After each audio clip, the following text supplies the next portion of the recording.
தலைவி மிக சோர்ந்து காணப்படுகிறாள். வீட்டில் காரணம் கேட்குறாங்க என்னன்ட்டு. இவ சொல்லிடுறான், கடைசியா சொல்லிடுவாள்ல, இந்த மாதிரி இப்படி. அப்ப என்ன கேட்பாங்க பெற்றோர்? யார் அந்த திருட்டு பையன் அப்படின்பா. உன்னை ஏமாத்திட்டு போயிட்டான்னு சொல்றியே, கைவிட்டுட்டு போயிட்டான்னு சொல்றியே, அந்த கல்வன் யாரு அப்படின்னு கேட்கிறான். ஏன்னா வழக்கு தொடுத்தா சாட்சி வேணும் இல்லையா, உன்னைய மனம் செய்விக்க. அப்ப தலைவி சொல்றா, யாருமே சாட்சி வச்சா திருடுவாங்க. கடிதம் எழுதி போட்டா நான் திருட போறேன் உங்க வீட்டுல இத்தனை மணிக்கு. யாரும் இல்லை, தானே கள்வன், அவனே தான் திருட. யார்?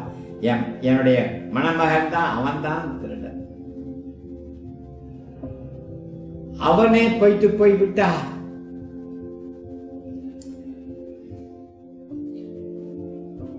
உறவிடத்து பகை என்றால் ஊரிடத்து போய் சொல்வோம், ஊரிடத்து பகை என்றால் யாரிடத்து போய் சொல்வோம்? எனக்கு ஏதாவது ஒண்ணுன்னா நான் அவன்கிட்ட போய் சொல்ல முடியும். அவனே கைவிட்டானா? யாரும் இல்லை.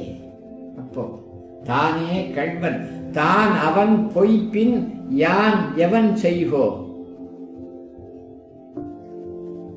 பாருமா, நல்ல யோசனை பண்ணி பாரு. எப்படியாவது ஒரு தடயம் இருக்கும், எந்த திருட்டுலையும் ஒரு தடயம் இல்லாம போகாது.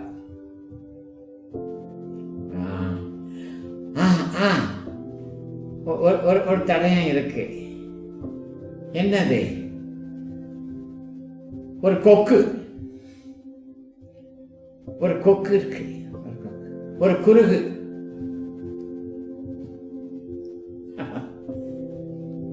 அந்த நிலையிலேயே சிரிப்பு வரும். இப்படி பேரையா இருக்காளே கொக்கு. ஆனா அம்மா, அது கூட நாங்கள் மணந்து கொண்ட பொழுது எங்களை பார்த்துச்சான்னு தெரியல. யாரும் இல்லை, தானே கள்வன், தான் அவன் பொய்ப்பின் யானவன் செய்கோ. திணைத்தாள், திணைத்தாள் அன்ன சிறு பசுங்கால. அந்த குருகு அடையாளம் சொல்றான். எந்த குருகுன்னு போய் பார்க்கறதுக்குன்னு, எல்லா குருகும் ஒரே மாதிரி தானே இருக்கும். திணைத்தாள் போல, திணைத்தாள் அன்ன சிறு பசுங்கால குருகும் உண்டு யான் மணந்தன் யான்றே. ஆனா அந்த குருகு கூட எங்களை பார்த்துச்சா இல்ல அதுக்கு உள்ள மீனை பார்த்துச்சான்னு தெரியல. நல்ல ஒரு மீன், நல்ல மீனை தேடிக்கிட்டு இருக்கா, பார்த்துக்கிட்டு இருக்கான்னு தெரியல. இந்த தலைவனை மாதிரி, இந்த திருடனை மாதிரி. யாரும் இல்லை, தானே கள்வன், தான் அவன் பொய்ப்பின் யான் எவன் செய்கோ. திணைத்தாள் அன்ன சிறு பசுங்கால குருகும் உண்டு யான் வளர்ந்த யான்றே. பாருங்க, நான் ஏற்கனவே சொன்னது போல ஒவ்வொரு பாட்டிலையும் அந்த ஓ ஹென்றி வந்துட்டு போவார்.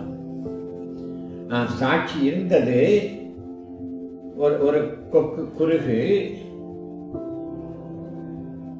திணைத்தாழன்ன சிறு பசுங்கால. ஆனா அந்த குருகு கொக்கு வந்து ஒழுகு நீரில், அப்படி ஓடுற தண்ணியில, எங்க பக்கத்துல அந்த வாய்க்கால் ஓடுதில்ல, ஒழுகு நீரில் ஆறல் பார்த்திருக்கும் குருகும் உண்டு. ஆறல் இறால், இறால் மீன், செம்மீன். ஆறல் பார்த்திருக்கும் குருகும் உண்டு யான் மணந்த யான்றே. அந்த ஒழுகு நீரில் ஆறல் பார்த்தது போல